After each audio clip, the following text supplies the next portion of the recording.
What's up guys, welcome back to the channel. Today we are working on a 2019 Nissan Qashqai. We're changing the head unit from the factory radio. We're going to be changing that to an Alpine head unit. That unit has Apple CarPlay, Android Auto. We've actually done a review on this exact unit, so that video is linked up there somewhere. This will only work on the cars that do not have the 360 camera. So I'll show you the head unit now. If you've got 360 camera, you can change the head unit, but you lose the 360 camera view. And so for the cars with the 360, we've actually got a video showing you how to integrate CarPlay directly into that unit, video at the top. And we're also working on being able to change the factory head unit and retain the 360 camera. So follow the channel, subscribe to the channel, and you can get more information on that. Okay, so here is the factory radio. As you can see, we don't have the camera button, we don't have 360 camera. We do have a reverse camera, and that is retained. And also, some of you guys are gonna have your USB down here, that gets retained.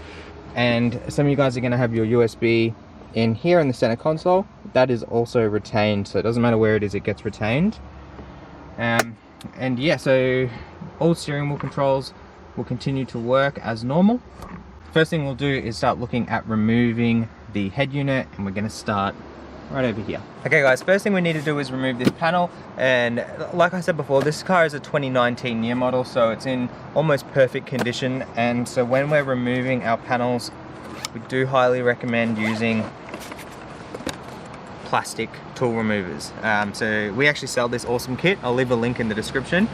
If you've got a screwdriver and you're going to use that, whatever, but just using the right tool for the right application is just the best way to go.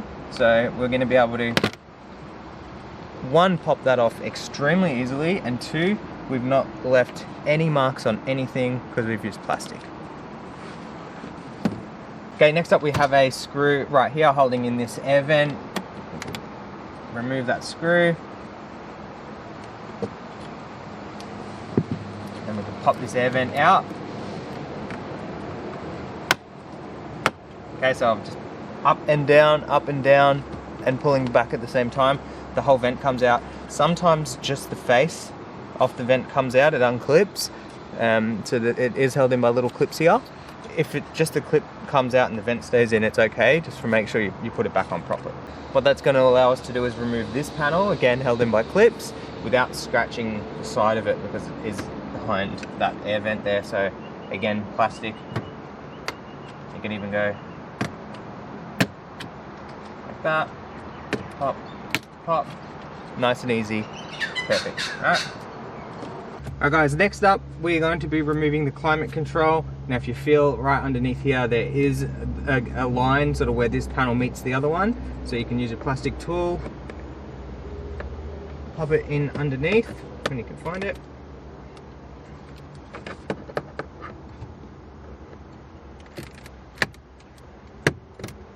Okay, once you've got it underneath, just pull forward a little bit. It's going to release now. You can see it's trying to bring the radio with it. It is also clipped in right here. So we're just going to use this tool to sort of let it unclip.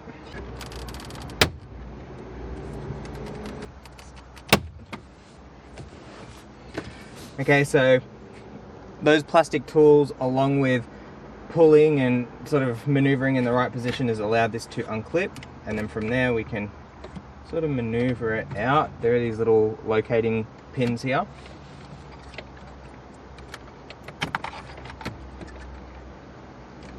And there's two plugs in the climate control, and the whole panel just removes. You can set that to the side. That's going to allow us to remove this panel right here. Just again, plastic tools, and just pull like that, nice and easy. One plug. Okay, so there's two plugs holding, there's two plugs behind that panel right there, so they come out. That's going to expose one, two, and there's a little one in there, and a little one in there. Screws.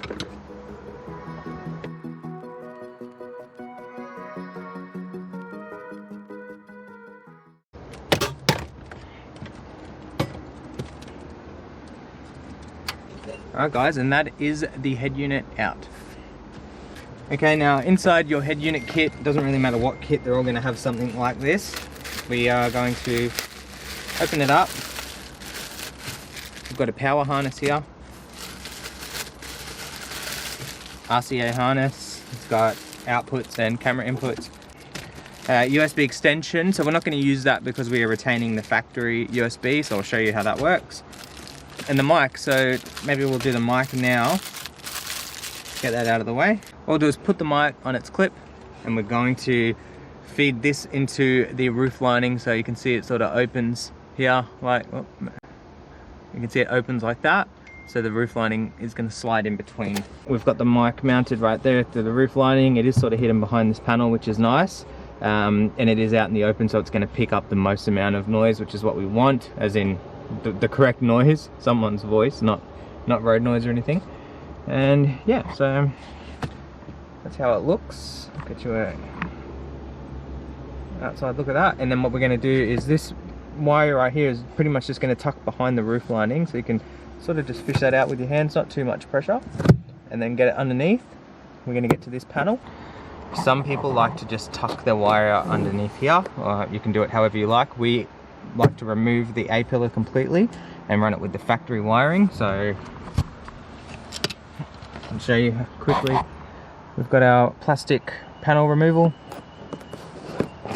Okay, so just like that, we've popped the panel out, and so you can see there it needs to be twisted. So we get needle nose, twist it, and then that pops straight out. And I think there's two. There's another one a little bit further down as well. Okay, so I'll do that, remove that. That gets run down to here, and then once you tuck the wire out underneath, you've removed this panel, you get the wiring down. This glove box can be removed pretty easily, or you can just fish your hand in behind there and pull it across. It depends what you want to do. We're going to do it properly. We're going to remove the glove box. So right here on the glove box on this side, there's a little it's like a gas chamber sort of thing, and it lets it come down nice and slow. It's hooked on with a little sort of hook. You can just push on it and it unclips. So you can, I hope you can see I've just unclipped it, and then you can sort of push it up and get it out of the way a little bit. And then all you need to do is grab the glove box tight on both sides and just lift.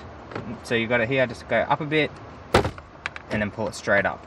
And now it's right out. The only thing that's stopping it now are these two tabs. There's one on either side and the hook there. So unclip and then just sort of wiggle it around so it gets around those tabs. That's the easiest way to remove it. Nice and easy, nothing's broken.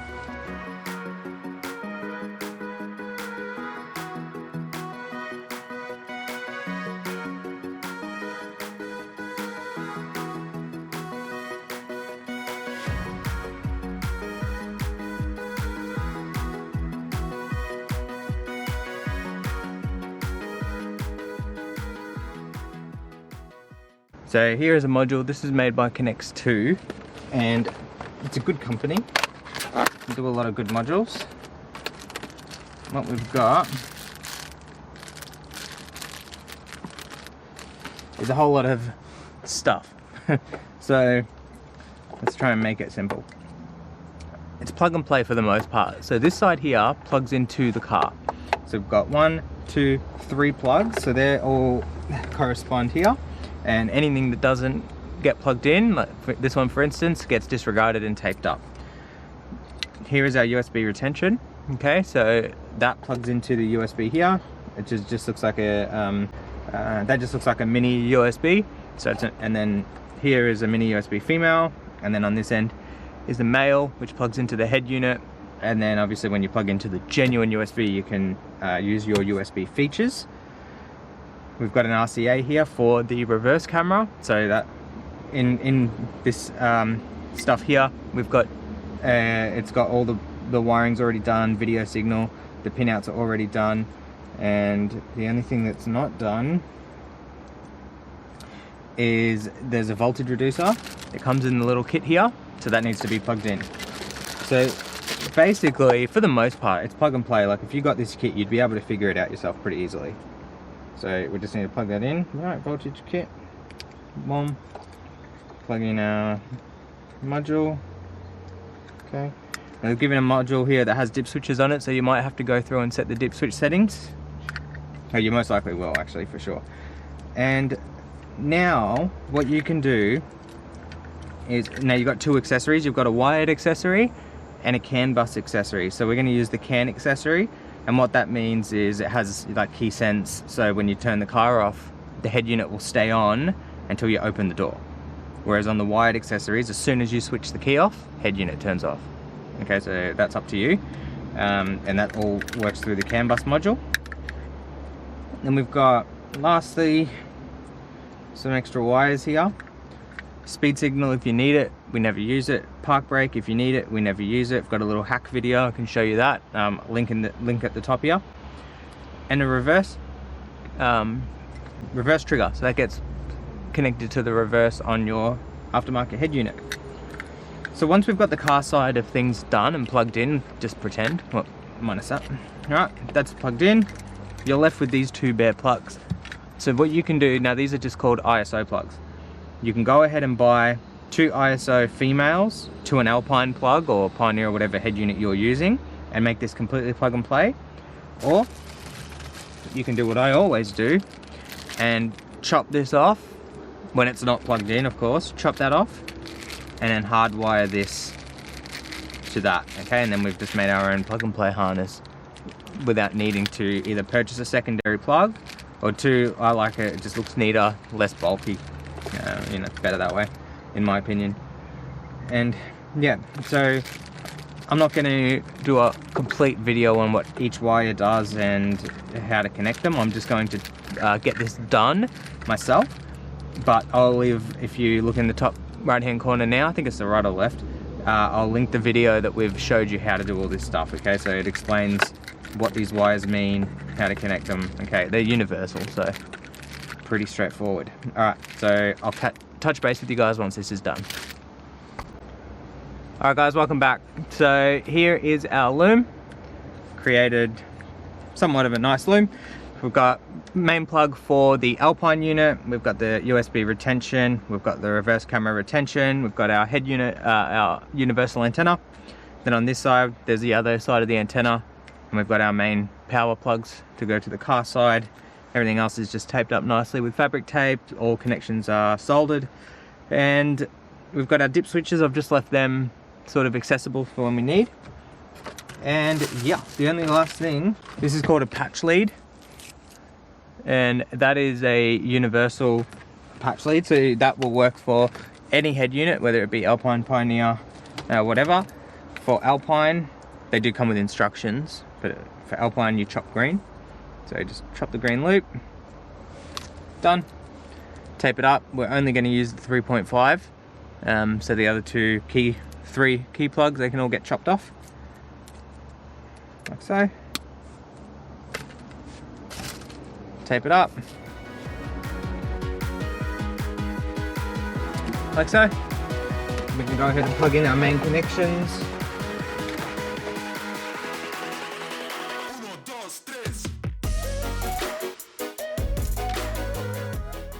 Okay, so we've got all of our plugs here ready to go. That brings us to the next step. Okay, so right here we've got the empty Alpine box we don't need. Okay, nice and easy. It's a great little unit, short chassis. It's pretty cool. Here we have a fascia kit. So this is made by, I actually don't know, it's made by AirPro in Australia. That's who resell it, but the actual brand, I'm not sure, but you can find one of these very easily. So this is the fascia itself. Always like to check it, just make sure it's in good condition, no scratches on it or anything like that. Here's our mounting hardware. And what we need to do is also remove the clips off the factory radio. So we've got 1, 2, 3, and 3 on the other side. Just use a little pick, remove them, and those clips get put onto your new fascia. Okay, we've got some screws that come in the Alpine kit, and basically what we need to do now is look at left and right. So we're going to mount the side of the bracket. We're going to mount the bracket to the side of the radio here, like so.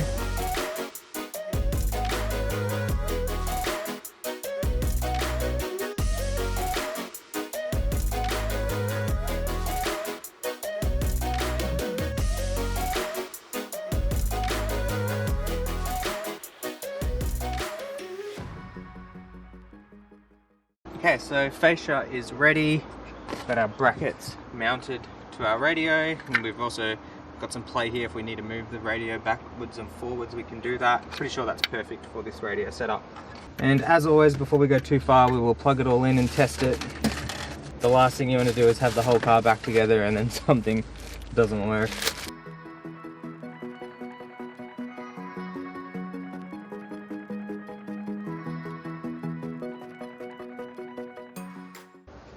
That's a good sign. I'm interested about the steering wheel controls because there was dip switch settings which I haven't touched yet. $150,000 in the bank.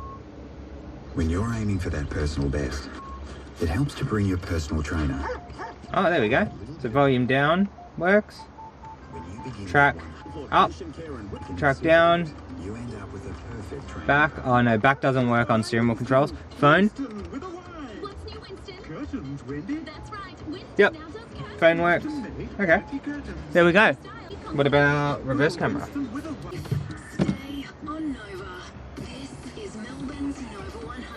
Beautiful.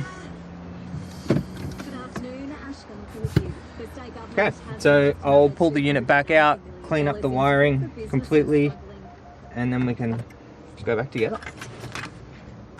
Alright guys, so screws are in. I had to remove the head unit and just sit it, some stuff on the screen, but it's got a screen protector, and just sit it out a little bit more. So it was just only a couple of mils in a little bit too far, so I just had to pull it out. Screws are in, but they're not done up all the way, and you can see here, see this movement we have? If you do them all up all the way and the unit's not centered, it won't look good in this panel. So what you do is sit the panel on here, right? Alright, that's perfect. So it's taking a little bit of mucking around, but we've got it in, it's tight.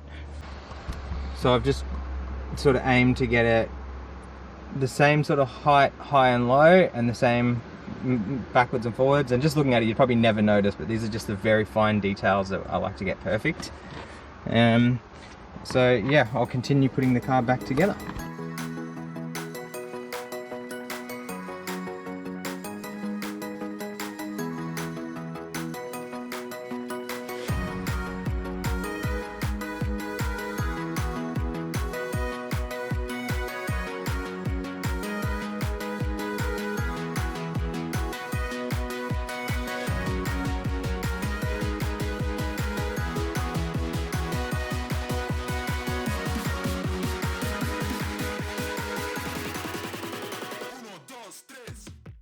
Alright guys, that is the Nissan Qashqai head unit done. As you've seen, it's a pretty straightforward install. If you have any questions regarding the head unit or the install or compatibility, just drop them in the comments below. Subscribe to the channel if you're new, and we'll catch you in the next one.